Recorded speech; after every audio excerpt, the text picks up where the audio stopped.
fer... Però això no el feia jo. Què Què dius? dius? Això el feia jo. No, el feia jo. No baralleu-vos davant la càmera. Però perquè sempre té que presentar Paula. No, jo verdad. Què por? Héctor, crec que he de presentar jo el treball. Doncs, si no tens altres plans, vine amb nosaltres.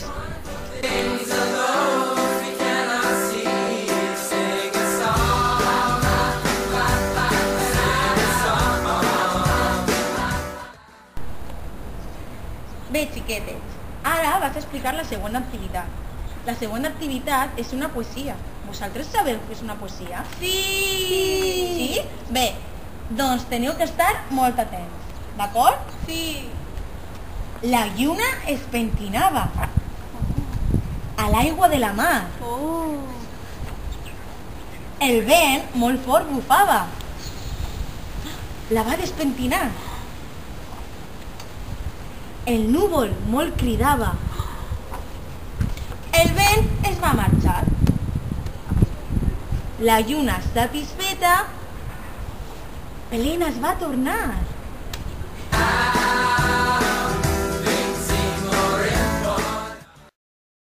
Bé, xiquetes, ara anem a recitar la poesia junts. Vosaltres heu de dir el nom del dibuix que apareix, d'acord? D'acord. Vinga. La Lluna. Patricia, per favor, heu de participar tots. Perdón, no estaba atenta. Vinga, comencem. La Lluna. es pentinava a l'aigua de la mar. El Vent. molt fort bufava, la va despentinar. El Núvol. molt cridava, el vent es va marxar. La Lluna. satisfeta, plena es va tornar. Vent. Molt bé!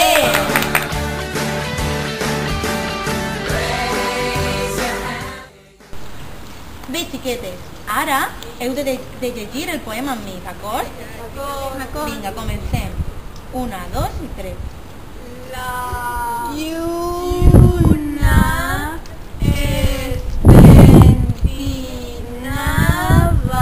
Molt bé. a l'aigua de la mar. D'acord? El vent molt fort bufava, Molt bé.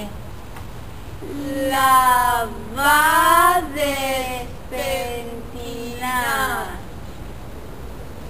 El núvol molt cridava, el vent es va marxar. Molt bé.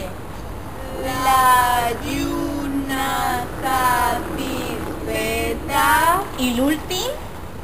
plena es va tornar. Molt bé.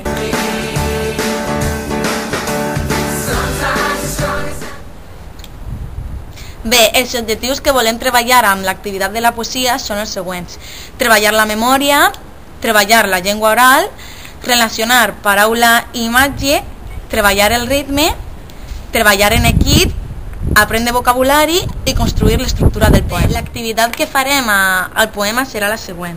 Primerament, la mestra llegirà el poema amb un to alt i respectant els ritmes, i després els xiquets llegiran junt a la maestra el poema també, però ells hauran de dir els dibuixos que apareix substituint a qualsevol paraula del vers. I finalment, tant la mestra com els alumnes llegiran el poema junts. Com a reflexió final, nosaltres volem comentar alguns dels aspectes i dificultats que hem trobat quan vam fer el poema.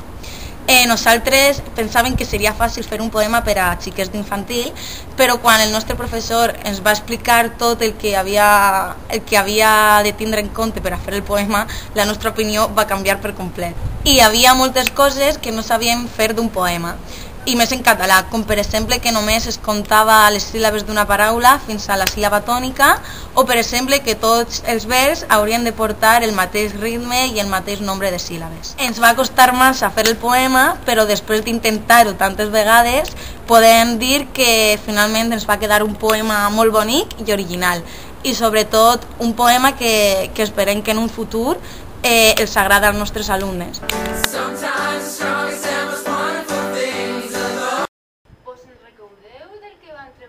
l'altre dia a classe? Sí. Va ser aquesta làmina. En aquesta làmina vam veure nom d'oficis, nom d'objectes. Algunes paraules que vam aprendre van ser cotxe. Cotxe. Repetiu. Cotxe. Gos. Gos. Molt bé. Quiosc. Quiosc. Verdures. Verdures. Us agrada menjar verdures? A mi m'agrada els colors que vulguem. Sí, dels colors que vulgueu. Anem a fer un joc amb aquesta llàmina. Bé, primer us vaig ensenyar com es pronuncien les paraules que després haureu de buscar per tot arreu. Catifa. Sabeu el que és una catifa? Una alfombra. Una catifa, exactament, en castellà es diu alfombra. És això que es posa a l'habitació per poder andar sense sabates. Ràdio. Ràdio. Llibres. Llibres. Estoig. Estoig.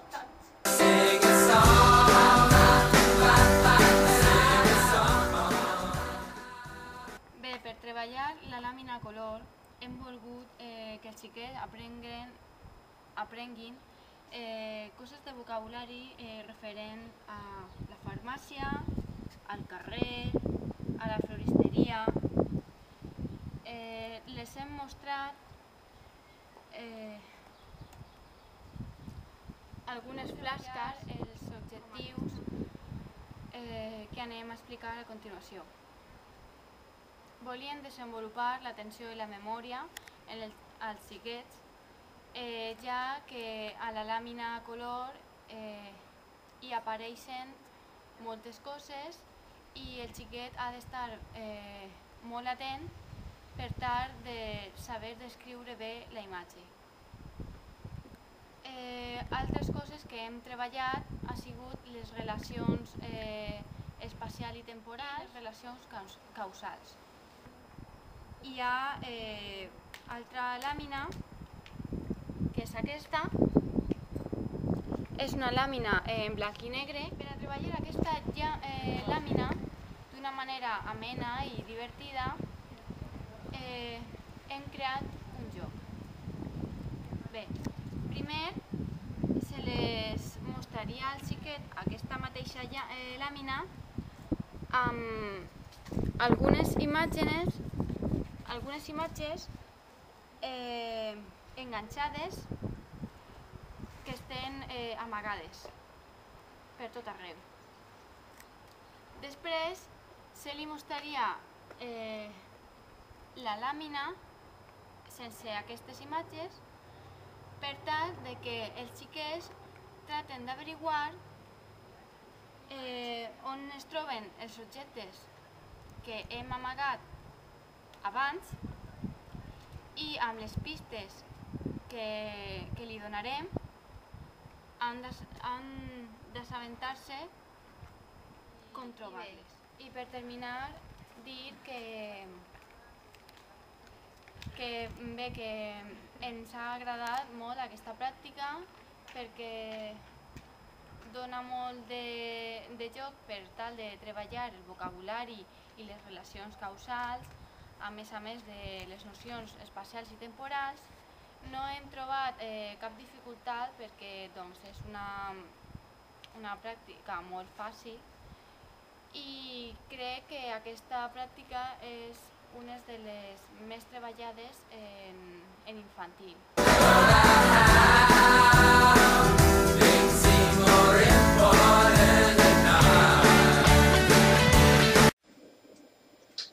Hi havia una vegada una cabreta que vivia amb els seus 7 cabretes. Un dia se'n va anar a comprar al mercat i els va deixar sols, però li va dir al fill major que no obriguera la porta a ningú. Quan se'n va anar, va vindre un joc molt famolenc. Va fer 2 colps a la porta i li va dir: «Hola, cabretes, sóc la vostra mare, obriu-me la porta». «No», li van dir, Primer, ensenyés la poteta sota la porta. Com van veure que era grisa, no li van obrir. Després ho va intentar de nou, però tampoc. Per últim, com que es va posar un disfraç de cabra, li van obrir. I el joc, amolent, se'ls va menjar. Quan va arribar la mare i va veure tot el que hi havia passat, es va anar a buscar al Job, que estava dormint al bosc. Li va obrir la panxeta i va treure els seus 7 cabretes. I conte contat, ja s'ha acabat.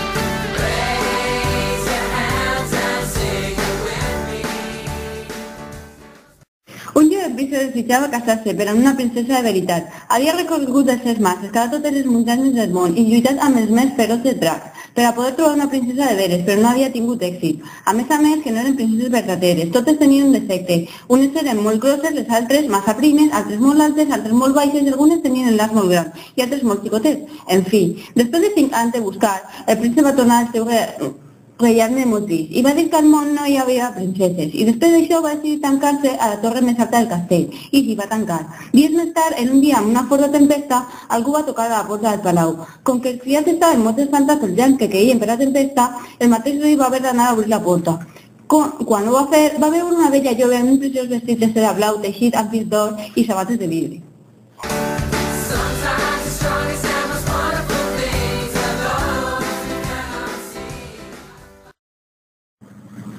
La princesa i el pèsol.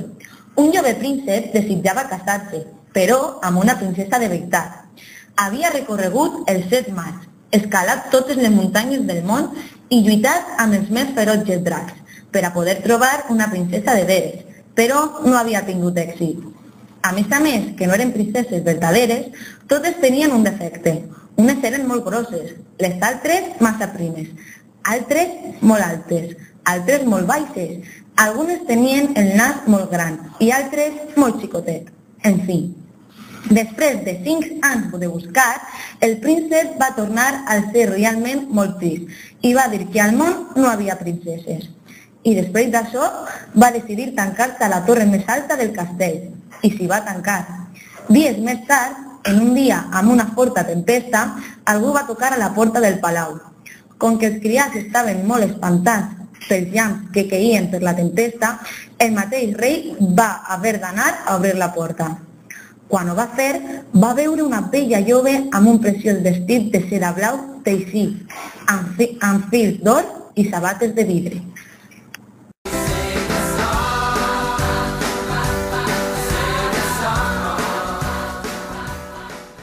I el pèsol. Un jove príncep desitjava casar-se, però amb una princesa de veritat. Havia recorregut els 7 mars, escalat totes les muntanyes del món i lluitat amb els més ferotges dracs per a poder trobar una princesa de veres, però no havia tingut èxit. A més, que no eren princeses verdaderes. Totes tenien un defecte.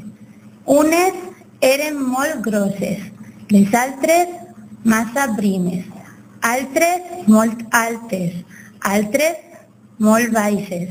Algunes tenien el nas molt gran i altres molt xicotet. En fi, després de 5 anys de buscar, el príncep va tornar al seu reialme molt trist i va dir que al món no hi havia princeses.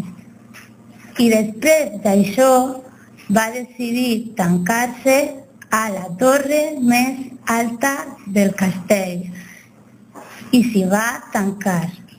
Dies més tard, en un dia amb una forta tempesta, algú va tocar a la porta del palau.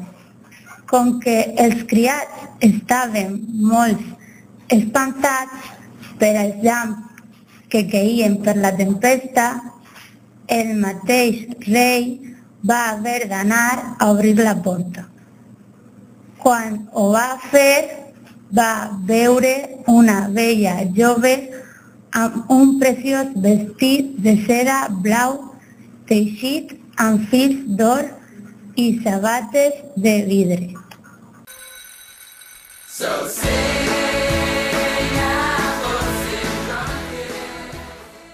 La formiga i la cigala. A l'estiu, la cigala cantava i cantava. La la la la la la la. El futur no la preocupava en absolut. No em preocupa res. Mentrestant, la formiga treballava arreplegant menjar. Mare meua, quina feina!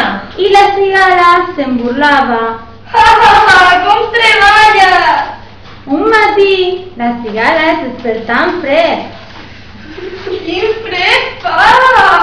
Va entendre que a l'hivern no podria menjar i es moriria de fam. Quin fam tinc! Per tant, va anar a visitar la formiga i li va demanar que li donara menjar i recer.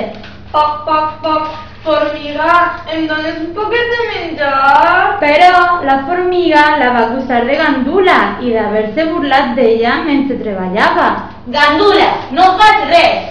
I finalment no la va deixar entrar.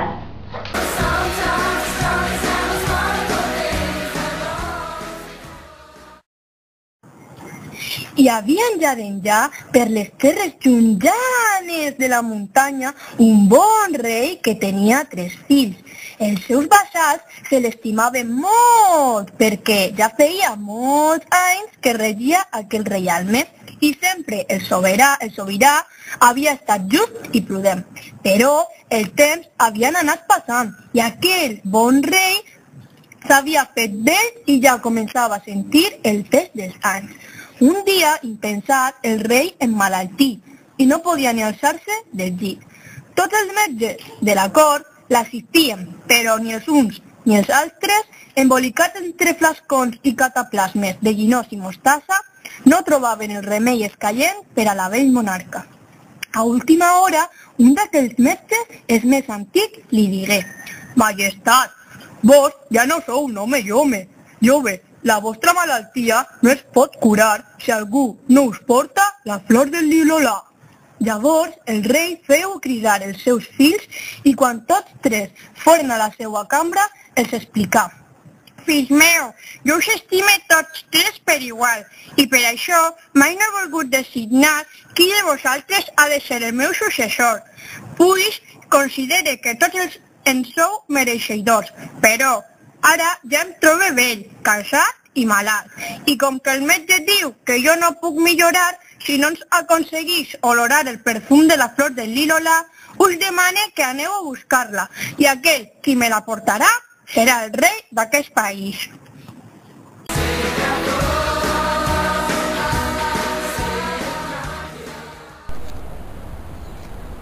A veure, xiquetes, anem a fer una activitat. El que heu de fer és repetir amb mi, d'acord? Doncs comencem. Minúscul.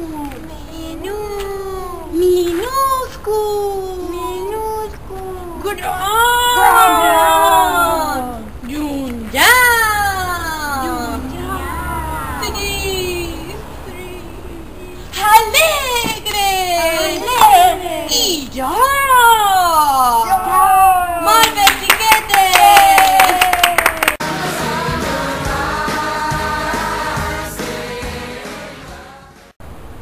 Les úniques dificultats que hem trobat han sigut el conte dels 7 cabretes i de la princesa i el pèsol.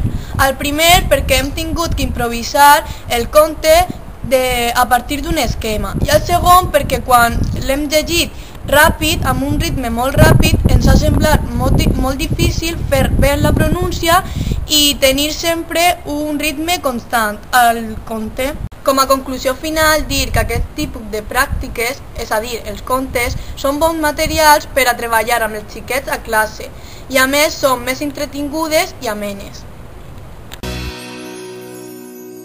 Raise your hands and sing it with me. Sometimes the strongest and most... Conta una faula que els animals del món estaven molt assegats perquè el món era tot un gran desert. Llavors, el castor va tenir una pensada. Per què no plantaven algun arbre al desert que els donarà cas de plantar-hi aixetes? Aixeta!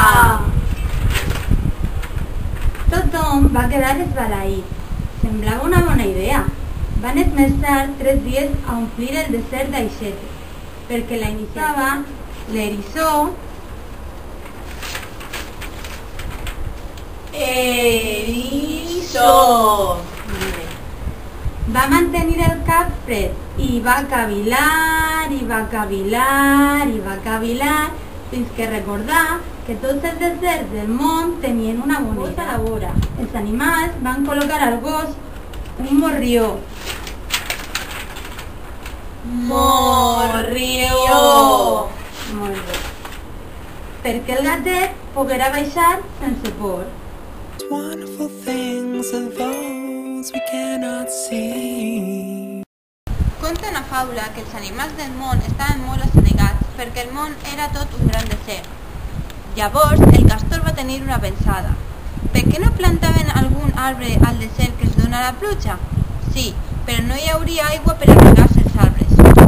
Quin desencís es va estendre entre els animalons, fins que un ase va proposar de plantar-hi aixetes. Què creus que va passar al plantar-li aixetes? Pensem que s'omplirà tot d'aigua. La situació havia esdevingut extraordinàriament perillosa. Tanmateix, va poder salvar. Com penseu que podríem ajudar a l'eriçó sense punxar-se? Jo crec que... Agafant unes pinces. Agafant l'eriçó amb unes pinces. Definitivament, la malastrugança els perseguia, els bategava amb força. T'has sentit tu així alguna volta, com el gatet? Quan era menuda. Veritat que no... Quan era menuda em feia por l'oscuritat. I tu has sentit alguna vegada? Sí, també, quan era menuda em feia por també l'oscuritat i també els gossos. Molt bé, gràcies. Quan van buidar les bodegues, ens van adonar que eren autèntics àngels. Per tant, es van decidir que no una altra cosa.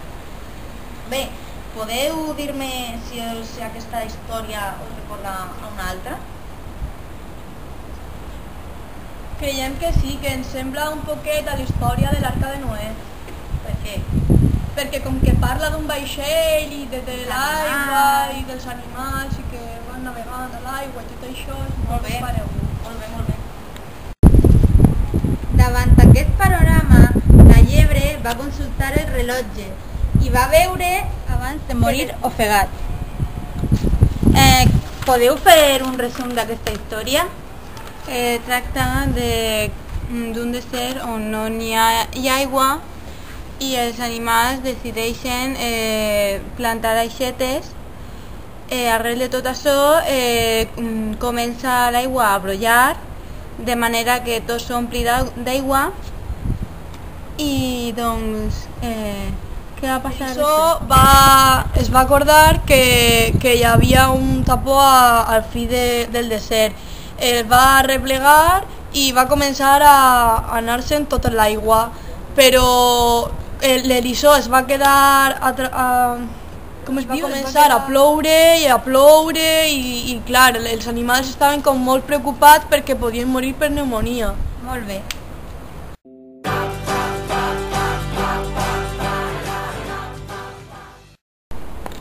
A veure, ara vam a fer una activitat on jo vaig a dir-vos paraules amb esa sorda i esa sonora i vosaltres teniu que dir si és sorda o sonora. D'acord.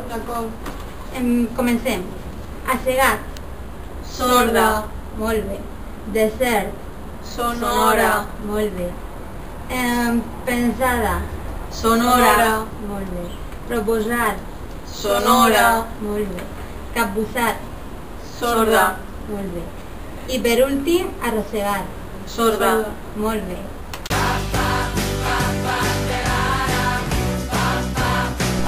Bon dia. Bon dia. Passeu, per favor. Bon dia. El meu nom és Patricia, jo soc Vicky i seré la tutora del vostre fill durant aquest curs. I jo seré la tutora del suport. Vale, jo soy Andrea. I jo soc Paula. Encantada. Aquesta reunió l'hem feta amb motiu d'assabentar-nos d'algunes dades del vostre fill per familiaritzar-nos una mica més amb ell. Pau té 5 anys, no? Sí. Pateix algun tipus de malaltia? Quan érem xicotets el van operar del cor. Però s'imagina que haurà de tomar alguna medicació específica. Sí, però fa una vida normal, encara quan fa esport es fatiga un poc. Quines coses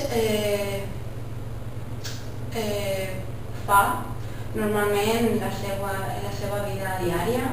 Amb quins joguines juga o si familiar, tots dos junts? Què soleu fer un cap de setmana normal? El cap de setmana normalment anem a visitar a la seva iaia perquè no viu al nostre poble, al mateix poble on estem nosaltres. Aleshores sempre anem a visitar a la nostra família. En el cas a la seva família que viu fora. Qualsevol altre tipus de joc? El xiquet no té ningú contacte amb aquesta llengua? Nosaltres, com que ara vivim a Elx, els seus cosins de la seva part són valencianoparlants i el xiquet quan juga més és com escolta el parlar del valencià, però no el parla bé. Amb nosaltres no parla, ni en casa ni en ningú lloc. Caldria que si així a l'escola l'estem fomentant l'aprenentatge d'aquesta llengua, caldria que vosaltres dos en casa li parlareu una mica més. Altra cosa que m'agradaria preguntar-vos, no sé quin és el vostre nivell. El nostre nivell econòmic amb l'aprenentatge del xiquet. Pot ser que vostè tinga raó, però si em deixa explicar-li per què li faig aquesta pregunta, potser després entendrà millor el que... El vostre xiquet té algun problema, al·lèrgia o intolerància a algun aliment? No, que nosaltres sapiem no. Molt bé. I és un xiquet que li agrada menjar de tot o hi ha alguna coseta que li costa un poquet més? Home, el nostre fill menja de tot, però és veritat que el peix no l'agrada molt. Bé, és important que, clar, és normal que el xiquet hi hagi alguna coseta que no li agrada molt, però és bo que a la vostra casa intenteu que mengi de tot, una alimentació saludable. D'acord. Hi havia una coseta que volia comentar-vos i és que al col·legi hi ha un servei de menjador que la Generalitat subvenciona per si alguna vegada necessiteu que el xiquet mengi al col·legi. Els curs els trobareu a secretaria o perquè pugueu omplir-los. Gràcies, aquesta és una bona informació, ho tindrem en compte, però en principi el nostre fill menjarà en la nostra casa. Molt bé. Molt bé, doncs podem dar per finalitzar la reunió. Molt bé, moltes gràcies. Espero que el seu fill disfrute de la seva estança en aquesta escola.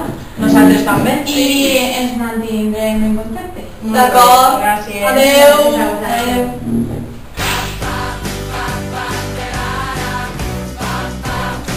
A través d'aquesta activitat aprenen les pautes bàsiques que cal tindre en compte a l'hora d'una reunió amb els pares dels alumnes, com per exemple com gestionar les dificultats que es puguen donar i també obtindre informació de l'alumne sense que parega que qüestionem la labor dels pares, clarament. Les dificultats que hem tingut a l'hora de fer aquesta activitat és, per exemple, que a l'hora de recrear les diferents situacions que es poden donar realment a una reunió és més difícil tractar-les ja que és una cosa fictícia i no real. I també s'ha paregut difícil l'improvisació del que volíem tractar ja que no estem acostumades a aquest tipus de situació. Per acabar, hem de dir que aquesta pràctica ens ha servit molt per a posar-nos en el paper de futurs docents i sobretot per a saber com tractar als pares dels nostres alumnes. És veritat que aquesta pràctica ens ha fet pensar que cada família és molt distinta i sempre trobarem pares i mares amb els que siga una mica més difícil parlar amb ells. A més, hem après a organitzar una reunió de començament del curs i sobretot a recollir informació interessant que es puga servir per a la resta del curs. Days passing by the crowd. Per què és important l'expressió oral? És important perquè saber parlar i saber escoltar ens permeten aprendre a llegir i escriure. Al revés, és impossible, per tant, són la base de tot. Quan sabem escoltar, podem aprendre moltes coses. Quan som capaços de parlar, de raonar i explicar, podem treballar en equip i resoldre reptes que sols no podríem. Per tant, saber escoltar i parlar ens permeten millorar intel·lectualment. Escoltar i parlar correctament és imprescindible per a la vida actual, entrevistes de treball, carrera acadèmica, relacions personals, etc. En el cas dels xiquets d'infantil és important perquè parlar millora el rendiment acadèmic. Poden fer hipòtesis sobre el funcionament del món, acabar-les amb altres, aclarir expressions, etc. Una cosa que sovint ens té poc en compte és la possibilitat de parlar-se a si mateixos. Així els xiquets organitzen el pensament i modulen el comportament. A més, els permet millorar l'articulació perquè són capaços d'autocorregir-se i també els ajuda a mantenir-se concentrats en el que fan. Els factors que condicionen el llenguatge oral són els següents. Les dificultats del llenguatge. Un xiquet amb dificultats en el llenguatge, com pot ser un trastorn fonètic, fonològic, disglòssia o disàrtria, etc., tindrà unes habilitats orals menys riques sempre que no tinga una atenció especialitzada en el moment adequat. L'àmbit familiar. La importància de l'àmbit familiar en el desenvolupament de les habilitats orals és aclaparador. Per exemple, els xiquets de famílies amb nivells educatius i d'ingressos més alts tenen un vocabulari més ric i ampli i una sintaxi més depurada. Per què? Perquè els dels nivells socioeconòmics més elevats, com a regla general, parlen més temps amb els seus fills i s'interessen més pel que diuen els xiquets. L'escola. L'escola passa a ser el centre de socialització dels xiquets a partir dels 3 anys. L'actitud dels mestres en l'educació del xiquet serà definitiva a l'hora de potenciar les bones habilitats orals dels xiquets, que les han pogudes assolir a casa, i a l'hora de compensar i desenvolupar les habilitats orals dels xiquets no han tingut eixa sort. L'escola, doncs, es converteix en mecanisme anivelador i potenciador de l'ambient familiar. Adquisició del llenguatge. Hi ha diverses teories aproximades. Algunes són, per exemple, la teoria innatista de Chomsky i la teoria sociocultural de Bruner.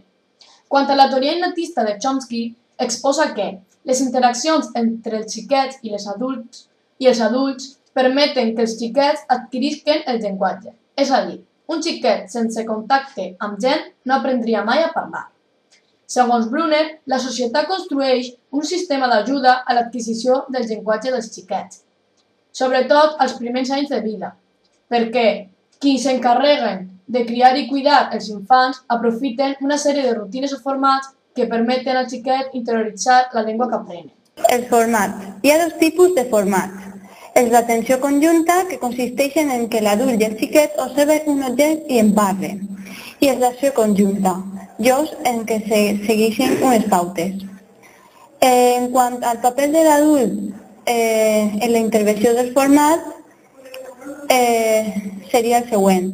Destacar elements de la realitat, reforçar el coneixement del xiquet, ajudar a recordar les coses que el xiquet ja sap, estimular el xiquet perquè usi els gestos i sons i assegurar-se que hi hagi una comprensió mútua en nen-adult. Què succeeix quan l'adult participa als formats? Articula amb claredat. Frases curtes amb inicis i finals. Lèxic freqüent.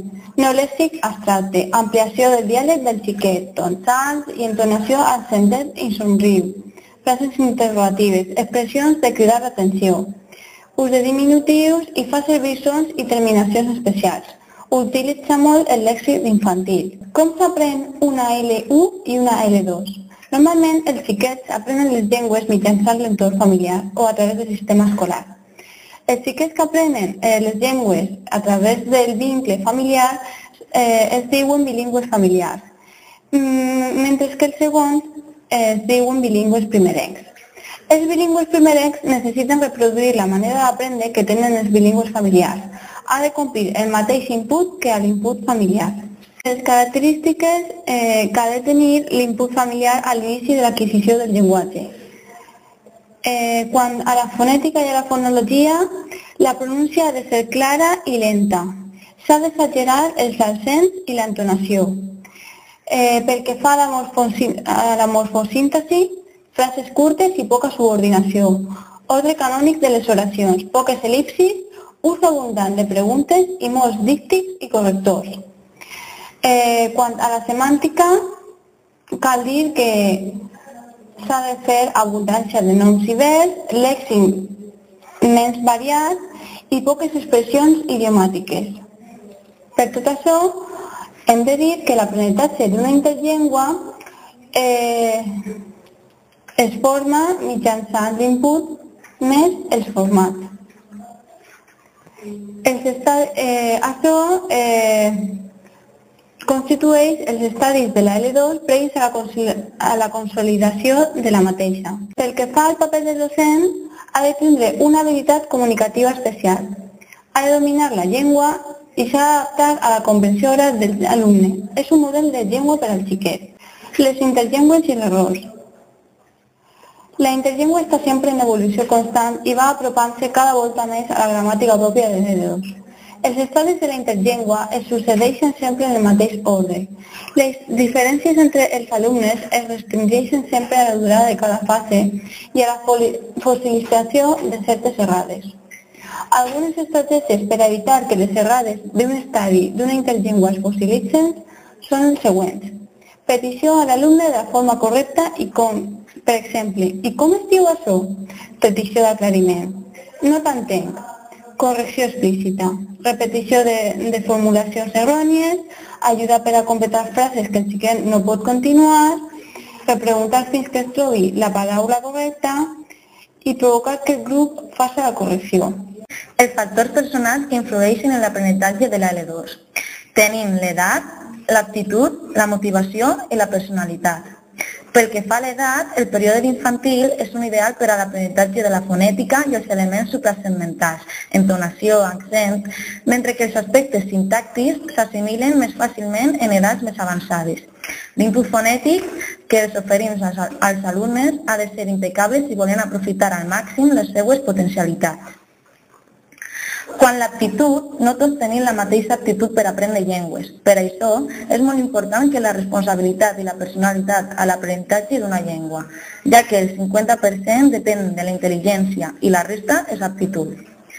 Quant a la motivació, hi ha factors que milloren la motivació dels alumnes en l'aprenentatge, com sentir-se integrat o l'aprenentatge de la llengua per adquirir coneixements atractius. Hi ha temes que motiven més en cada edat. En 3 anys, temes com la cuina, els animals. En 4 anys, les festes, la família, el barri, la malaltia. I en 5 anys, viatges, transports, oficis. Quant a la personalitat, les personalitats amb bona autoestima faciliten l'aprenentatge de llengües. I el contrari passa amb els xiquets que són propensos a l'ansietat. Les capacitats orals per edat. Hi ha 3 períodes a l'evolució del llenguatge infantil. El primer està el prellenguatge, que és l'estadi inicial i arriba fins a l'any o anys i mig, i es caracteritza per l'ús del plor com a eina comunicativa i els primers balbucejos, que són fonamentals per afinar la coordinació articulatòria. Després està el primer llenguatge. Es manté fins als 2 anys i mig o 3. El xiquet comença a comprendre i imita els primers fonemes de la llengua de l'entorn. Durant aquesta etapa utilitza paraules síl·laba, més endavant paraules frases i més tard s'incorporen la flexió singular-plural, els temps verbals i l'ús d'interrogatius. I per últim, el llenguatge. Comença a partir dels 3 anys. El vocabulari que és capaç de produir és aproximadament la meitat que el que és capaç de comprendre. sistematitza la gramàtica i consolida la majoria dels fonemes de la llengua. Les alteracions en el llenguatge. És important fer un diagnòstic a l'inici del curs perquè una detecció precoç pot resoldre o millorar molt aquestes alteracions.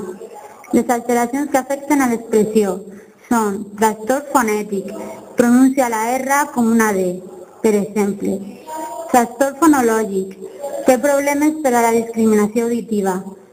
Trastorn del desenvolupament fonològic, està en una etapa evolutiva anterior i per tant no pronuncia bé. Disglòssia, alguna anomalia física impedeix al nen pronunciar correctament, per exemple el llavi lleporí. Disàrtria, una lesió al sistema nerviós central altera el control muscular i fa que el xiquet no pugui pronunciar bé. Taquifèmia, és la parla precipitada i ràpida, que fa que el xiquet no pugui hablar comprensivament. Disfèmia, és un trastorn en la fluïdesa que s'anomena també tartamudesa. Disfònia, té una alteració al to o al timbre de la veu, parla molt alt o molt baix. Mutisme lectiu, el xiquet no parla en determinades circumstàncies o amb determinades persones. Les alteracions que afecten a l'expressió i comprensió. Retard del llenguatge, afecta tant a la fonologia, al lèxic i a la morfosintaxi. Disfàsia, el llenguatge apareix més tard del que és normal i té problemes amb el gènere, el nombre, la conjugació dels verbs i per tant té un llenguatge pobre. Afàsia infantil congènita, no pot processar el que sent. Una vegada hem diagnosticat aquestes alteracions, cal derivar-lo a l'especialista d'audició i llenguatge perquè pugui treballar amb el xiquet per a millorar. El currículum i l'expressió oral. El currículum oficial ens aporta consideracions per a entendre la importància de l'expressió oral i la metodologia que podem utilitzar. Alguns dels objectius són aprendre el registre formal i aprendre a escoltar les generals inicials de treball de l'expressió oral en l'aula. Aquestes pautes són generals al treball de qualsevol àmbit docent i són 3. La primera és la situació inicial de l'alumne, ja que ni tots els grups ni tots els xiquets tenen el mateix nivell. Hi ha mètodes que en poc temps ens ajuden a fer-nos una idea bastant exacta d'aquestes dificultats. La segona és l'observació i valoració dels progressos. Convé monitoritzar el progrés dels alumnes. Algunes preguntes que poden servir-nos per això són: evolucionen respecte al punt de partida? L'activitat no ha tingut l'impacte en el procés d'aprenentatge? I tercera, revisió de la planificació. La monitorització de les activitats va com a control del progrés dels alumnes, però també com a control de l'adequació de les activitats que hem plantejat. Si l'evolució no és bona, les activitats, per tant, tampoc. Joy can rise from the dark as a flash. Els objectius que hem treballat en aquesta pràctica són els següents: fomentar l'ús de l'expressió oral, desenvolupar el llenguatge oral i fer èmfasi en l'aprenentatge d'una L2. Les dificultats que hem trobat a l'hora de fer la presentació a PowerPoint sintetitzant el contingut del PDF sobre l'expressió oral i l'aprenentatge d'una L2 han sigut haver de sintetitzar tant contingut en frases simples i completes. Quant a la realització d'aquesta pràctica, l'hem feta mitjançant una presentació en PowerPoint. El que havíem de fer va ser exposar als companys què és l'expressió oral i com s'ha pres una L2. I la nostra decisió va ser fer aquesta exposició recolzant-nos amb una presentació en PowerPoint. Per acabar, hem de dir que aquesta pràctica ha sigut molt distinta a les altres, però encara així ens ha paregut més fàcil de fer. A més, gràcies a la presentació que hem fet, hem après moltes coses interessants de l'expressió oral, sobretot algunes tècniques i estratègies. hem après a redactar i seleccionar el que és més important per a fer una bona presentació, perquè d'aquesta manera és més fàcil que el públic entenda millor el que el vols dir.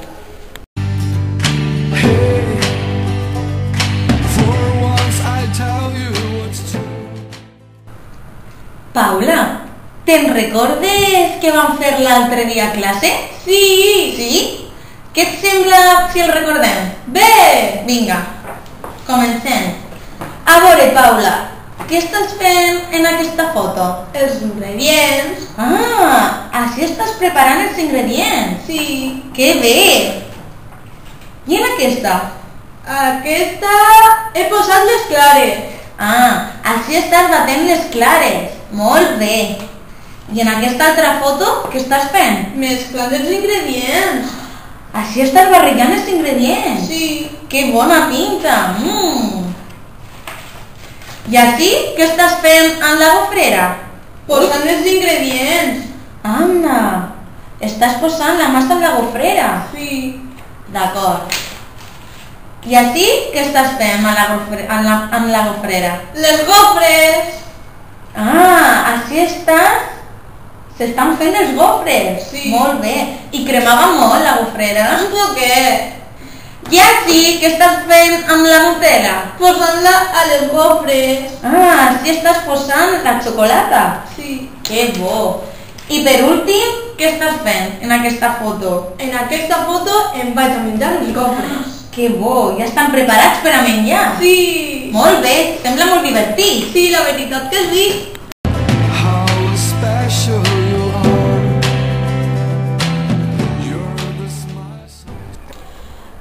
Reflexió sobre l'àlbum Eco.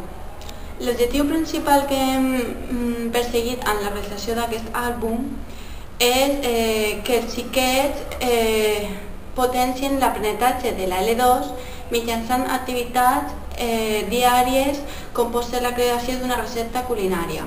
Gràcies a aquest mètode, els xiquets poden aplicar el llenguatge oral en situacions reals i contextualitzades mitjançant la descripció d'imatges. Amb aquesta pràctica no hem tingut cap dificultat perquè ens ha semblat prou fàcil i, a més, hem disfrutat molt en la seva realització. Hem après que aquest recurs és molt útil i motivant per als xiquets d'infantil perquè fan servir la L2 en situacions orals i, a més, és prou motivant perquè els xiquets es converteixen en protagonistes per un dia i això els aporta seguretat i els dona confiança en si mateixos.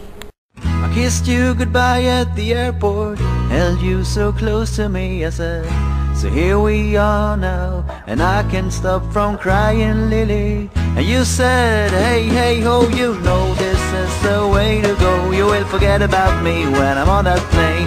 Forget about me when I'm on that plane.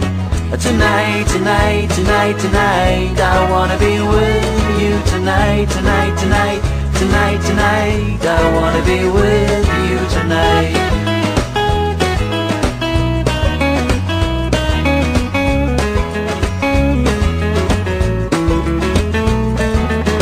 The plane took off and my love went with it. The chilly wind waved my both cheeks hard.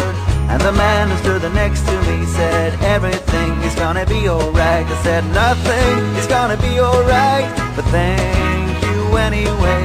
And then I saw your face in the airplane window. I waved my hands and I shouted to you, tonight, tonight, tonight, tonight, I wanna be with you tonight, tonight, tonight, tonight, tonight, I wanna be with you tonight.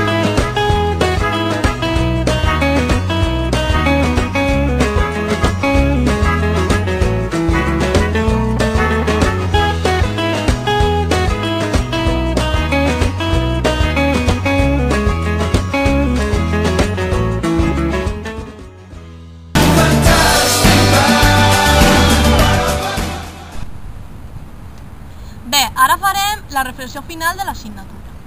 En primer lloc, volem dir que amb aquesta assignatura hem après nous recursos que ens seran útils per a la nostra futura pràctica docent.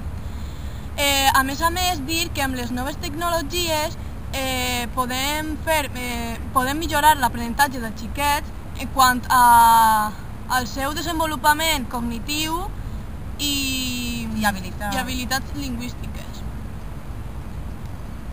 Per descomptat, hem après també que per a l'aprenentatge del llenguatge és necessari comptar amb molts dels recursos que hem dut a terme al llarg d'aquesta assignatura. Això ens permetrà comptar amb un bagatge més ampli per a la nostra actuació com a futures mestres. A més, hem de dir que al començament de l'assignatura